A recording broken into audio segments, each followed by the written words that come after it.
Hey guys, it's Brad from B&T Catfishing Adventures. Today I'm going to reveal two of my favorite catfishing rigs. I'm going to show you how to hook them up, and then I'm going to explain different ways that they work. Come on back.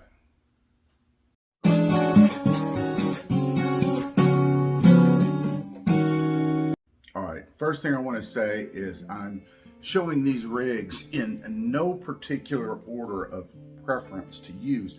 It really depends on the type of fishing and where I'm at on a given day. All right, but the first one we're going to talk about is the Carolina rig. Now, the first thing I do on a Carolina rig is I go ahead and I get my hook available and selected that I'm going to use that day. This right here is, I believe, is a 8/0 hook, circle hook, and it's a prop hook, folks. So if I catch myself, don't worry. The point has been removed off here for this this show here. So I then select the amount of leader line I want to do, and I'm running monofilament. Now you can use fiber, carbon, or whatever you want to use on that, and that's just fine. That leader then goes to a barrel swivel. All right, so just like that, we have our barrel swivel. And then on our main line, and what I use on my main line generally is braid. Now you can use monofilament or whatever you choose, whatever your preference is. And then it's a good practice to put a bead on there, a plastic or glass bead, to help protect your knot above that swivel. Because what you have then, whether it's a no-roll sinker or an egg sinker like this, that is what is on your main line, and it comes down that line. And you can hear it, hopefully there, hit. Well, that continued abuse could cause damage to that knot on that swivel and untie it, loosen it, damage it in a way that could cause you to lose a fish. And we don't want that to happen. So there you go. That's really simple. You have your hook attached to your leader line, going to the barrel swivel. Then we place a bead on the main line on the top end here, and then place your sinker. All right, again, the sinker of your choice, whether it is an egg sinker or no roll sinker. And then, folks, you have your Carolina rig. Now that's number one. Now stay tuned. In a minute, I'm going to tell you different ways that you can fish this particular rig. But now, number two rig coming up. All right, my second favorite rig, and we're going to get right into this and do it quickly because I know y'all don't want to sit around all day and listen to me talk. So here we go. We have the Santee Cooper Rig, and I'm going to work backwards on this, and this time to tell you how we do this. Again, just like the Carolina rig, folks, we have the sinker on the main line up here, we have our bead, and we have our swivel right here. Now, sometimes this application is different. So, on this part right here, so you'll want to stay tuned and learn why. All right, after that, we have our leader line, and then it comes down to a peg float right here. This is about a 2.5 inch, 3 inch peg float, and it is about 2 inches to 2.5 inches away now from my hook. And again, I snail my hooks on all these, and I'm using a circle hook. So there you go. It is virtually the same thing as a Carolina rig, having your sinker up here, and it comes down to your bead. And don't forget the swivel. We come down the leader line, and we have the peg float, and then we have our hook. Now I'm going to explain all these to you and tell you how they work. Here we go. All right, we're going to go in reverse order here on this one, and we're going to go ahead and talk about the Santee Cooper rig, basically because that's the one in my hand right now. Again, the Santee Cooper rig initially was meant to be used from a boat, and when you are drifting or dragging your baits along, your sinker is on the bottom just like this, and it's pulling. So it's keeping the line tight. It's keeping the sinker pulled down here to your bead. All right. And as that pulls along on your the bottom, the float itself is off the bottom, and it keeps your bait off the bottom. Now this helps prevent your bait a lot of times being drug off the bottom, and it usually puts that bait right in front of the fish's mouth. So if he's hungry and it's right there, chances are he's going to grab it. All right, so that's generally the purpose of this Santee Cooper rig, to be drugged along the bottom. Now, I don't always fish it that way, and actually, as of late, I haven't fished it that way very much. Now, here's the part where we make the change. I'm going to take the bead off, and I'm going to take the egg sinker off here, just like that. So everything else is still the same. But what I'm going to do is now I'm going to attach a sinker. Now this is, you know, semi-weedless sinkers, so on and so forth, dragging sinkers. And what I'm going to do is I'm going to take this and I'm going to attach it to the top part of my barrel swivel where the main line is, right there. All right. So I'm fixing it, all right, to the line. So I'm just going to clip that on there. Now, if I'm a bank fisherman and I'm in a boat and I'm anchored up, now again, the dragging sinker, obviously just like the other sinker, this is what you see a lot of catfishermen out there today using. They're using this dragging sinker just like you would have used the no roll sinker or the egg sinker. So they're dragging it along and it's up off the bottom there.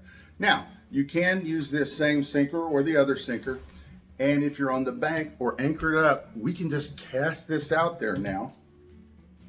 Boom, and it's setting on the bottom, but this is now up off the bottom, suspended a little higher up off the bottom. So if there's a lot of rocks and debris and so on, it's not lost down in there. It's up a little higher and all that where the fish can find it. Now, why on earth did I change this out? Well, I fixed the sinker for the reason that egg sinkers and the no roll sinkers slide up and down your line.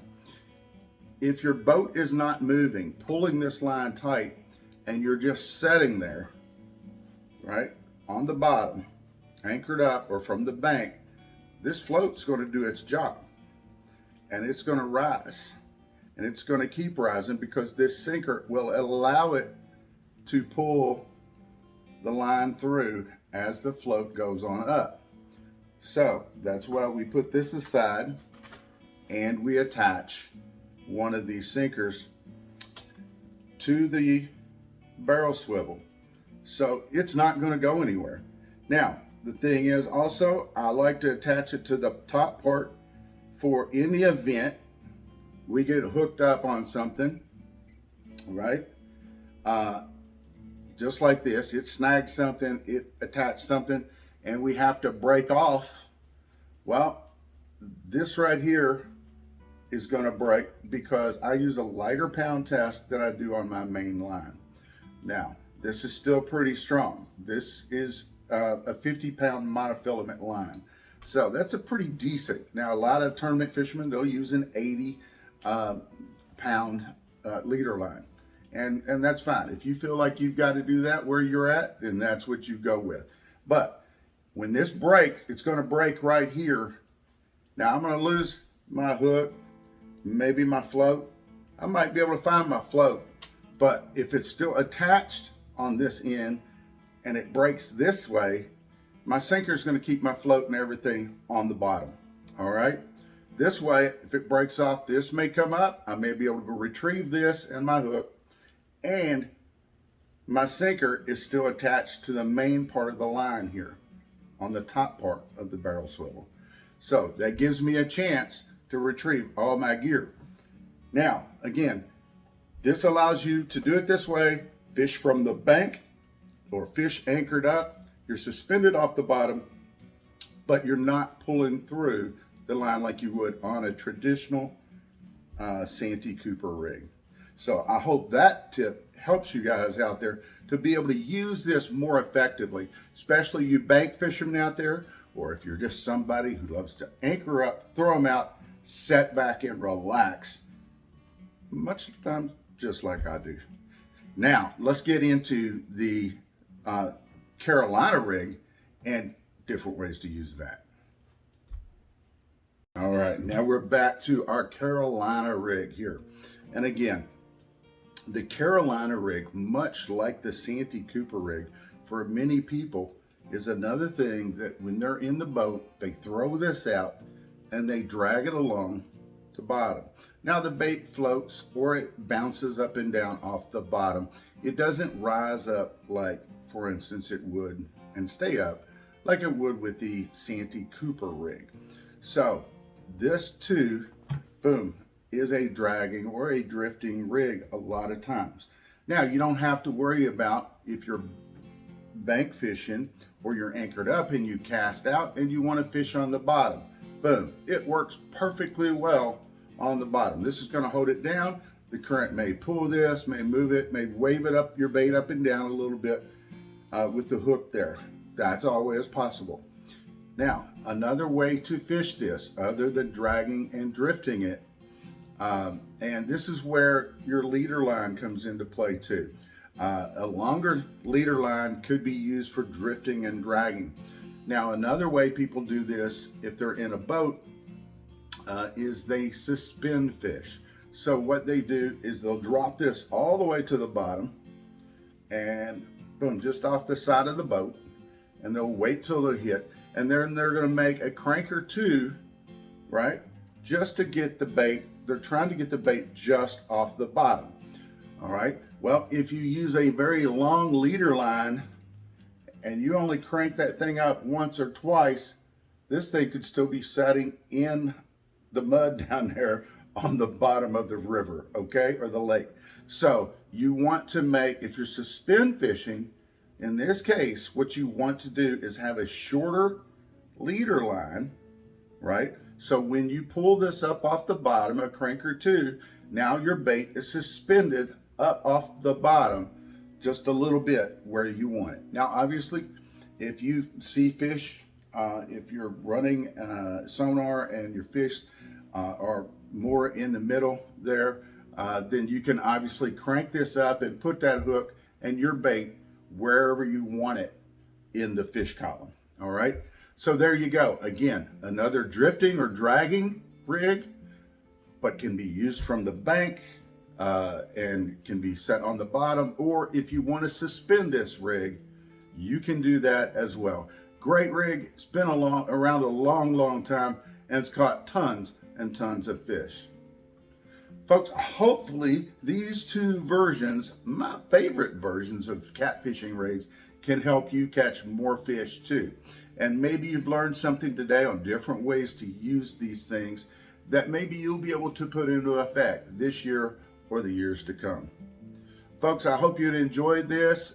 Be sure to give us a thumbs up. Subscribe if you haven't already done that to our channel there. And hopefully Miss Tammy will be back out on the water with me soon, and we'll see you on the bank or in the boat. You guys take care.